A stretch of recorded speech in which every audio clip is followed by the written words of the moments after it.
everybody, Customikes here with Scott Strickland, and we haven't really had a chance to do any updates, and we've been filming a lot of things. I mean, it's Christmas, New Year, Thanksgiving. you know, pardon?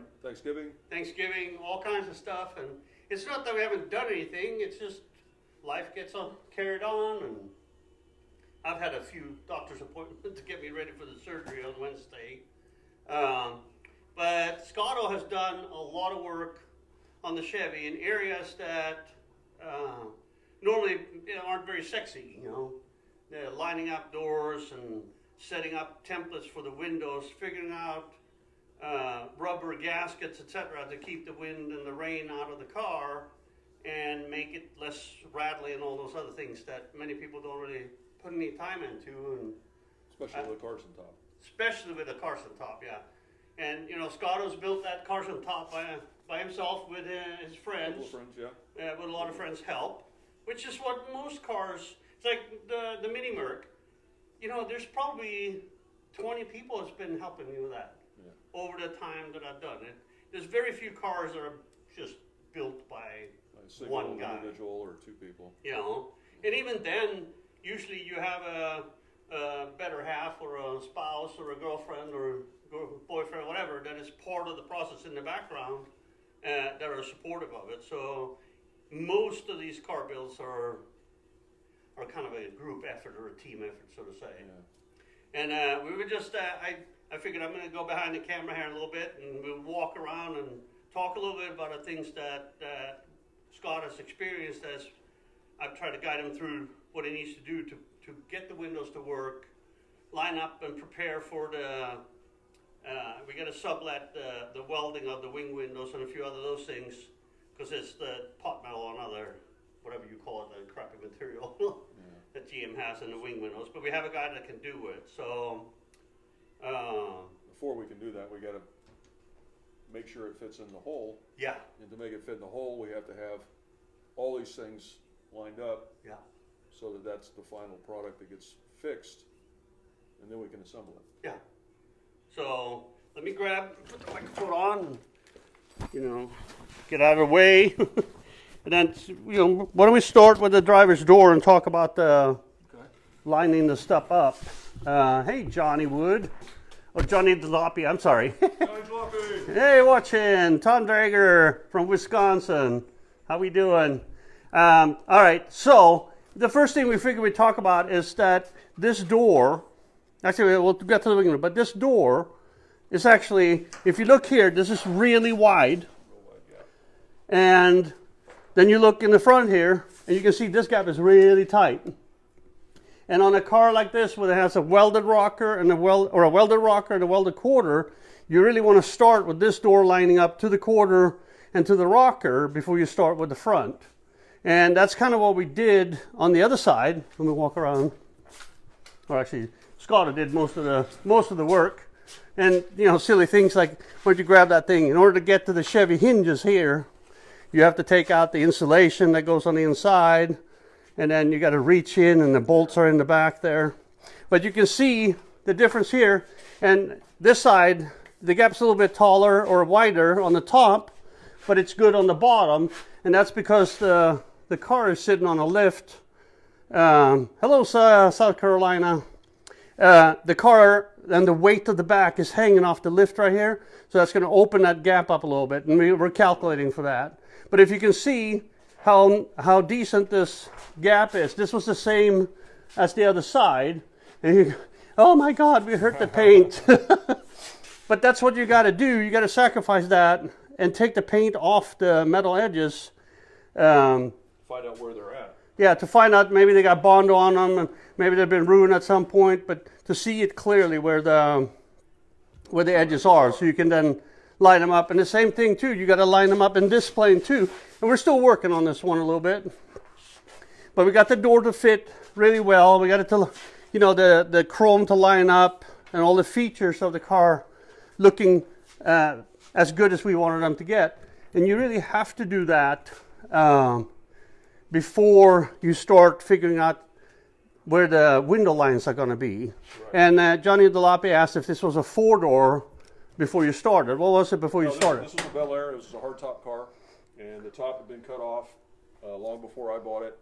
It was an abandoned project. There was the starting of a Carson top that was on it. It was made out of conduit, very flat, and it actually came back to where the original rear window was that would roll up, and it just didn't look good. I didn't like it, and so I went to more of a traditional style, and so again, it was a Bel Air car. Yeah. So Okay. Two-door, just the same thing as the convertible. All right. So he changed it by making a window opening that he found to be pleasing to his design and his wishes, and the Bel Airs have this cast pot metal, whatever you call this crappy metal, and that is really the anchor piece of this particular door. And so we ended up cutting off. Do you have the stock one in handy, maybe? We can kind of give them a just sizing wise. Oh, you don't have the frame on it. No, because we took the frame off. So yeah, you can see if you hold it up roughly, you can see that this piece right here, how much higher it is compared to where we cut the top of the window frame off there. We've been using, he had a couple of extra of the wing windows, and we've been sacrificing these pieces to use them for this piece up here, so we can get that to line up with the desired window opening. So that's a lot of work to start with, and this car also came with all the rubber and all that stuff taken off, so he didn't have any idea where anything goes. Yeah, that's a stock window and a window frame, so you can kind of get an idea how much they chopped it and changed the design of the window. But a lot of people stop there. They just kind of cobble it together, and they don't figure out how to do the... Never put a wing window in. They just upholster it, leave the windows open. Yeah. And part of Scott's goal is to get this to be nice to drive in all weather. And so figuring out if these seals are going to fit, how they're going to fit, what we need to do to fit them in. And we're actually, and that's one of the things too that is difficult, because we, Scott bought all kinds of factory rubber and rubber by the foot type of deal, and channels by the foot, etc. At J&J Fabric or Auto Fabric in what are they, Redlands, I think? Yeah, really great store, by the way. But we bought like 20, 30 feet of various things, and then he bought really expensive. What was the wing window stuff cost? That was about $170, I think. Yeah, and we're going to cut it up. Well, we already did. Yeah. Kind of cut it up. But that's sacrificial. That's kind of what you have to do to get things figured out. And it may end up buying two pairs to have the right set for the final assembly. But it was imperative we had this first to set in, so that we know where this needs to be. Yes. Because of the variations of the different aftermarket rubber. Yeah. Yeah, you can't assume that what you buy aftermarket is going to fit the car. A lot of times it doesn't. So you got to put it in and test fit. And even when you align the doors, like we're working on, we don't have the rubber in it. We have a couple of rubber pieces in them, but we're not finalizing the fit of this door until we have installed the entire rubber in all the areas and see.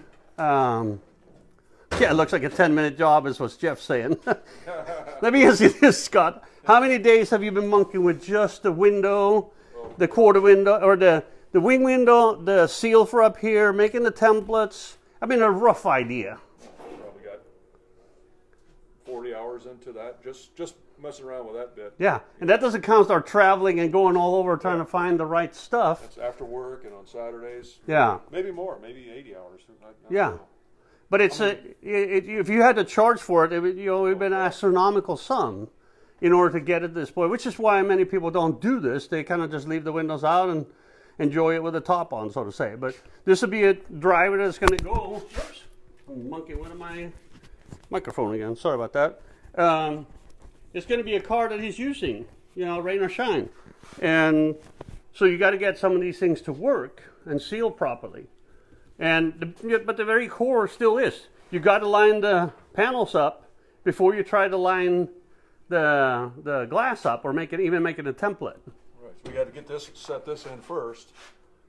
So that has to be in the right position, and then we squared it up with the rear channel.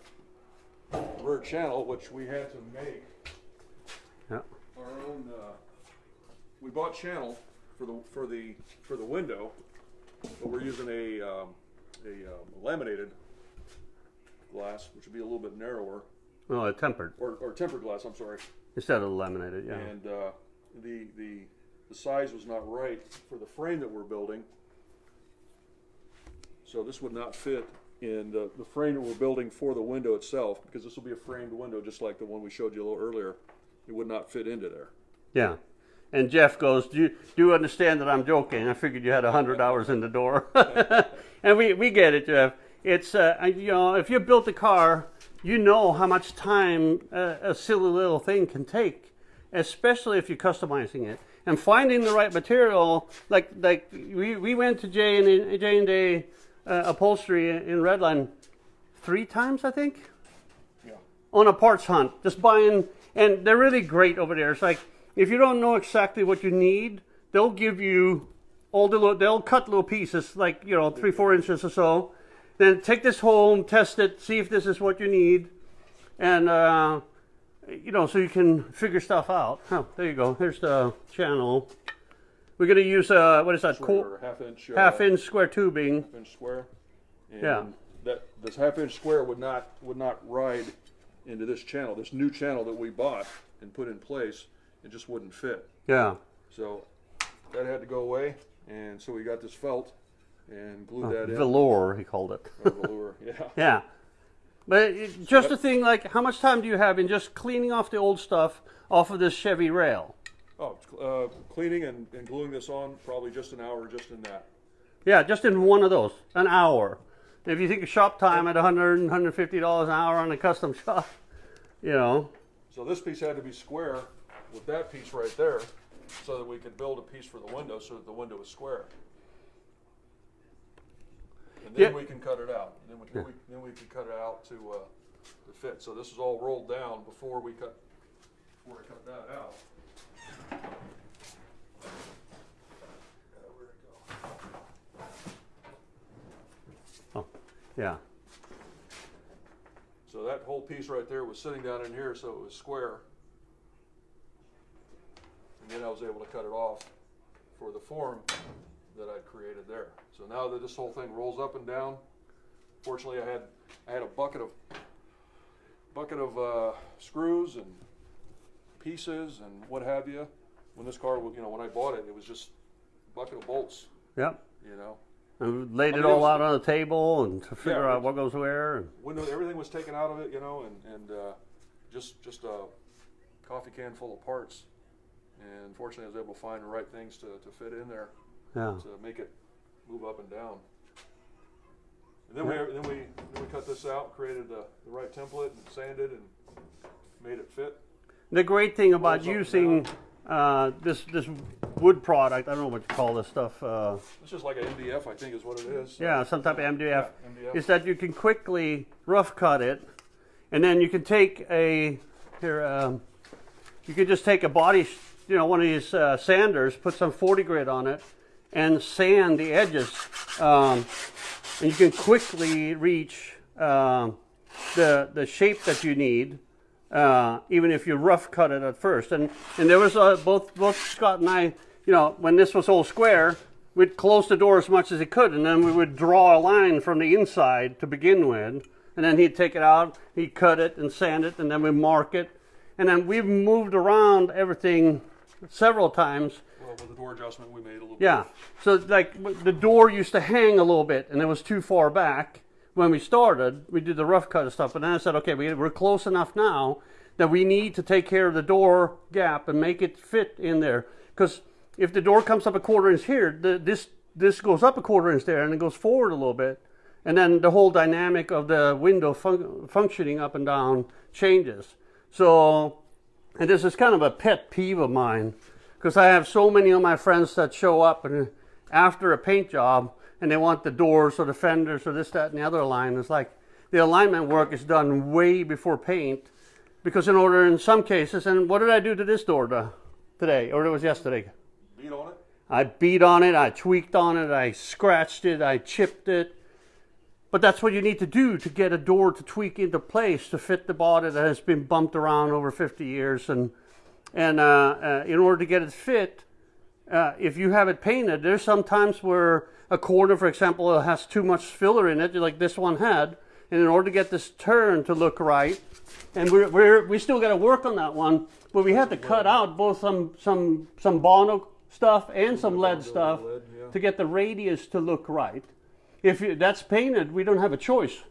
We can't do anything about it, you know. So aligning stuff first is very important. So, and then so in order to make this seal, we had to find some channel so that the window will seal up to it. So when it gets closed, it's just not a raw edge. Yeah. So we have that on the other side. So we were on the hunt for something, because on the factory car it has a flipper. Yeah. It's open, so when you open the door, it flips open. There's a little garnish there that opens up, and because it's a hardtop car, and none of that stuff was on there. So we had to create our own place to put a seal. So we found some cool seal here at here's our place, by the way. Yeah, these guys are just super. Whole family operation out in the San Bernardino area. Actually, let's get it close so they can see it. Okay. So what's the address here? I can't even read it myself. In Riverside Avenue. Yeah, in Rialto. 247 South Riverside Avenue in Rialto, California. These guys are super, and a huge inventory of material, and been just awesomely helpful to us. But so yeah, this is the type of thing. So that they cut off. a whole bunch of samples. You know, they gave us a whole variety of samples. We didn't know what we were looking for. We knew kind of what we wanted, but not really what would work. And so we discovered this piece right here was a nice fit for the size of the channel that I'd already had up here. And then we discovered, so we were trying to find what's going to hold this. You know, it's got these two little edges. I don't know if you can see that or not. Yep, you got it. These two little edges right there that it would nest into something, and we couldn't find anything. We looked and looked and looked and looked. There wasn't a factory piece that was available. So we were down at buying new rubber for this, and we were at the car shop down in Orange. Car and truck shop in Orange. And we're going through their catalog looking for stuff. We couldn't find anything, and one of the guys that works there. Yeah, shout out to Sam. Sam, thank you. Yeah, he helped us a lot, and he was like, I don't know anything like that. I said, let me go look in the back. He started looking around, and he discovered. We told him what we had. We showed him. We brought this with us. And we showed him what we had, and he went in the back room and found this channel that fits perfect. Yeah, it's absolutely perfect. And this channel actually holds some sort of a rubber piece that's in front of a radiator on mid-50s. Chevy, mid-50s Ford F-100s. Ford trucks, yeah. Yeah, and they were, how much were they, like $7.50 a piece or something like that? Yeah, something like that, about $5 or $6, $7 a piece. Yeah. So we bought a bunch of them, or I bought a bunch of them, and then we actually bent them to fit into this hole. Carefully, just gradually bent it in there and got it to fit, and then we secured it with a bunch of screws, about every 3 inches, and it fits in there perfect. I just put the rubber in earlier today, and it's got a really nice fit, and it's going to fit on there real nice. This is the sacrificial piece, but to kind of give you an idea how this is going to fit in there nice and tight. When the door shuts, it's going to be able to seal. The whole window frame will seal Yeah. right up there, real nice and tight. And that's going to be real nice. What's the other benefit of this for the upholsterer? For the upholsterer, yeah, that's another thing. So once the upholstery gets on there, we'll have probably a couple of layers of high density foam, like this right here, that'll be secured somehow, some way. We'll have our upholstery person take care of that. But what it'll allow us to do is to cover it with our high density foam, get that all nice and sanded down, contoured right, and then the upholstery can come in, and this piece can actually come out and be used as a place to help secure that. Yep. So there's no stretching or peeling up.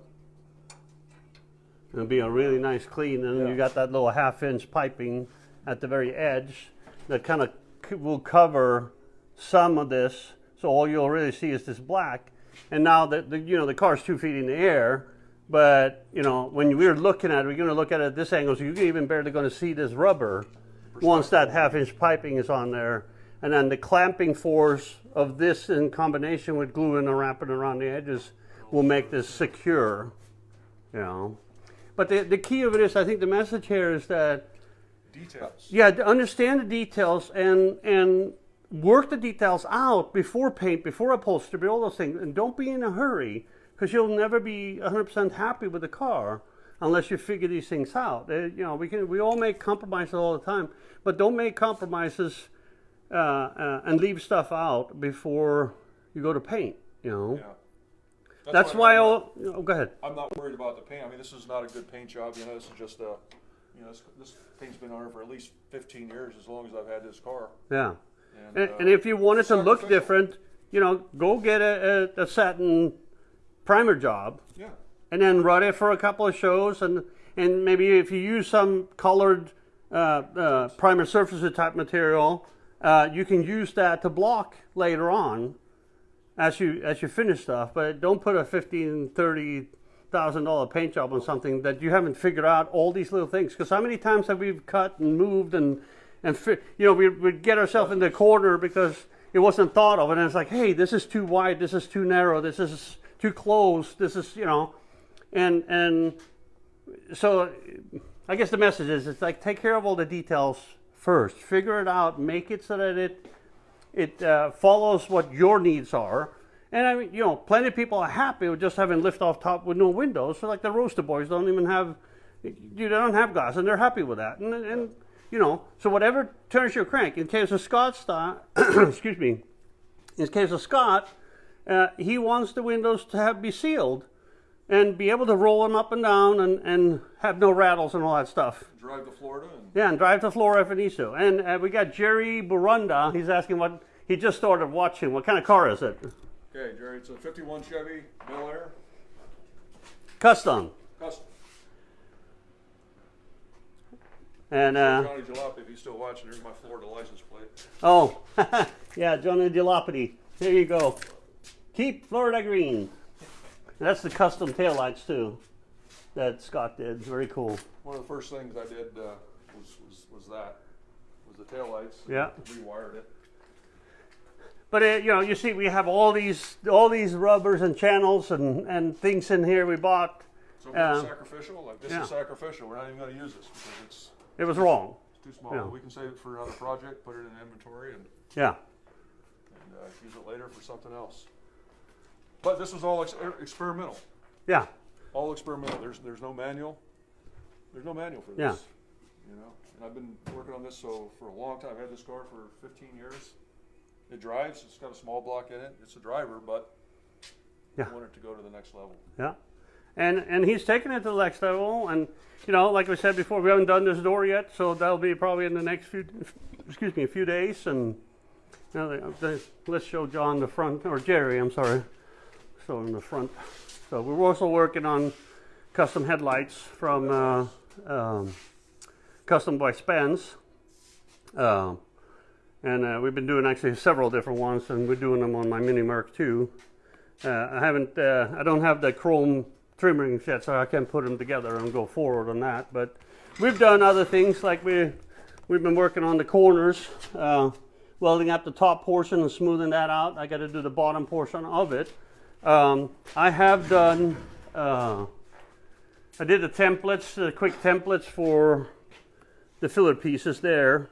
And you can see on this side, I showed the picture of this earlier, but I built the inners after we cut this and welded the edge and trimmed it. And then we did, there's a one piece here, which is really started its life as this one, roughly. And then it's just bent and shaped to fit there. And then there's one piece that goes on top. That's probably on the other side. So, but there's a corner piece or something. Yeah, Something like that. that capped it to make the round corner that way. I did also on this one. I have done. Oh, there it is. Yeah, you know, it's funny. We started with this, and it ended up being all the way down. Actually, you can see the secondary. What I always do is I start with cutting one out, and then when I'm done with this and it actually fits the way I'm happy before I weld it on, I actually lay it back on the template and trace that one out. So now I gain knowledge, so to say, on the other side. When I go do that, I can start with a better piece, you know. And we did a sunken antenna, and there's a little bit of sunken area here too that leads into it, and then it raises up over here into a little sweep. Just felt like doing it. The other thing we did here too is we moved this forward a little bit, and then we connected it with a fender and gave it a little bit of sweep. There's usually a big gap right there, and that looks really funky on the door sweep on the opening. Plus we welded the fender together. You know, there's a lot of little stuff like that. The other thing we've been doing too, we've been working a lot on whoops, hang on 1 second. There we go. On John's 40 Survivor restoration thingy. And so that's taken us a little bit. I wanted to get ahead of him before my surgery. So here's another template. Let me grab it here. This is a template for the actual turn signal. And you can see there's the shape then welded in. And this side you have the actual hole in the fender. So again, it's you know, just a rough template. And we're going to do this side at a later date. So, and just a lot of little things like, you know, cleaning up holes and grinding and smoothing. And, you know, this side is, the hood is welded up, but I still got to do the corner there. We're going to have a, Jeff goes, wow, so much work that the average Joe will overlook. People just realize what it takes to go in and you know, exactly. He goes on. That's the kind of the point we're trying to make today. Yeah.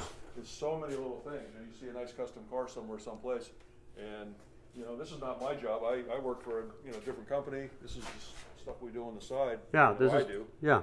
You know, with Mike's help, of course, and then. Oh, the other thing we didn't talk about. Yeah. Was we shaped the runners. So if you pick up the original one again there, please. Oh yeah, the window. Yeah, we need to talk about that. So we showed you what the original window glass channel and the chrome piece. And we were talking about the chrome piece that actually goes around the glass itself and protects the glass edge. And obviously that's not going to fit here. And so Scott's been working with we showed you the half-inch square tubing. And he's been hand bending carefully today, right and left side. So he began that today.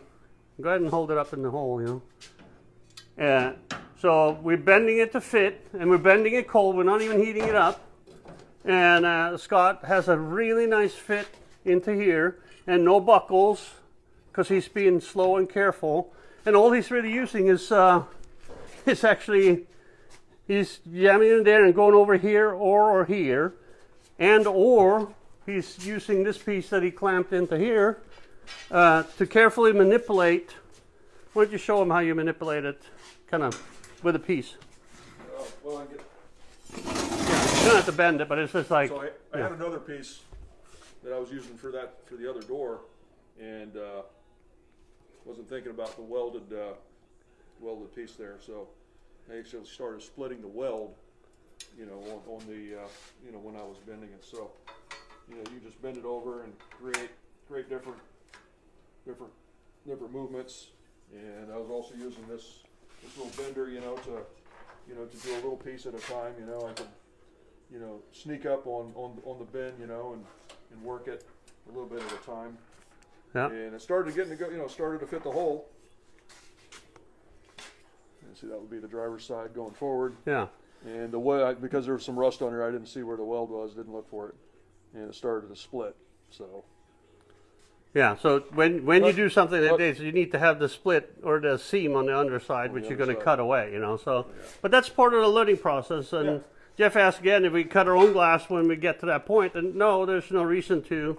We probably could, but we have so many friends that are awesome glass people. And if they get a template like this that fits everything we need to do, they could cut the glass like this, polish the edges, and get it to us and we'll assemble it, you know. Set it in. But yeah, we have a lot of good glass guys. And just source one locally that you like and, you know, go from there. Glass on a car like this, I mean, this glass becomes difficult. It's hard to cut, you know, and you're going to have a guy do it. But the side glass here on an older car is just flat glass. And in this particular case, we're going to go with tempered because it's a little slimmer and it can handle the door slamming a little bit more than the laminated. You know, you can see what the laminated does too over time with the bubbles and the cracking and stuff. So, but that's just a choice that we do, you know. So, what else do we have here? Not much. Yeah.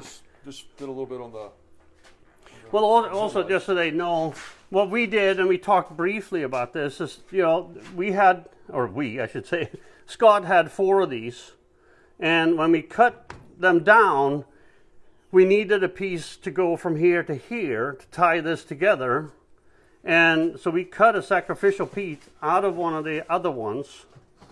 Yeah, Safe Flat doesn't have a clue, you know, they don't do stuff like this. You have to go to Tri-Valiant or many of the other guys that are out there. But we made this sacrificial piece. We haven't cut it short yet because we don't know exactly what all the rubbers and everything is going to be at. So once we get the rubber and all that stuff in, it'll tell us exactly where it's going to be. And we have a guy that's actually, when we cut it this way on purpose, so we have a little bit more of a surface area to do the weld so that this corner becomes stronger. Then also, at the end, they're going to have to add a blob of weld in there because there's a screw that's going to go into there and lock this in to get the opening. But there's Sam Murphy's on too. Thank you, Sam, for all your help with the rubber and the channels and all that stuff. You know, yeah, we'll show him. Since you're on, we'll show you. So this is the channel that Sam found off of the Ford pickup truck, and this is the rubber from J&J. And you know, we bought 4 of these, I think, from Sam at about $6-7 a piece. And with those 4, we should be able to make the piece that we need. So thanks a lot. That really helped. And thanks, Sam. You were patient. And yeah, we're also going to use it over here to hold the front piece rubber in place that seals against air. Which is a factory piece of rubber. Yeah. So, I mean, we don't have that piece. It didn't come with the car. So, anyway, and you know, he's been doodle-daddling with the headlights a little bit too, and wiring them up, and you know, figuring out how we're going to do we're going to do a little visor thing on them, and so much bigger than it will be, but it's oversized until we can get it right. Oh, thank you, Tim saying we have a pretty cool garage. I like to think we live in and doing some of the best places and things we can never dream of, and you know, we just kind of roughly taped up, but it'll have shape, so to say, just to give an idea. And one of the templates we're using for the shape is a 56 Buick headlight ring, and then you know, you can see how the shape is very similar to that. And Scott's been shaping that by hand too. You know, and then obviously we're bending it down so that it'll fit the Chevy better. And obviously there'll be a piece of sheet metal have a shape to it. It'll be fatter here, so that it has more of a crown, just like the Buicks and them do. It's just hard to do with paper. We just wanted to get a visual on it, you know. So, but yeah, we haven't been slouching. We've been tinkering around with our stuff, and you know, we have a MiniMerc build party coming up on February 2nd through 16th, I think it is. And if you want to come and guest Customikes, you know, send me a message on Facebook on Customikes. You know, we'll be here having fun. Torgny from Sweden will be here, and a bunch of other guys.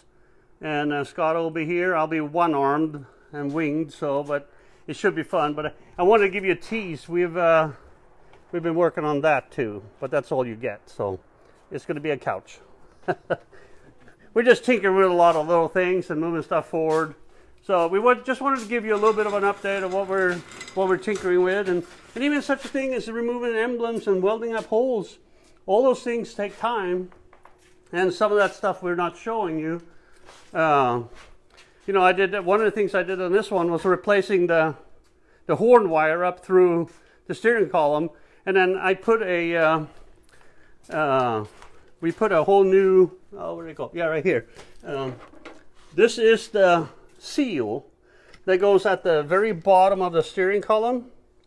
But in order to replace this one, you got to take the whole steering column apart and the shift linkage and everything. So you can actually run this, let me get the camera down. So you can actually run this down, both of these, all the way down to the bottom. And this little ring right here is where the horn thing is and where the horn wire comes into. And I just got this from John yesterday.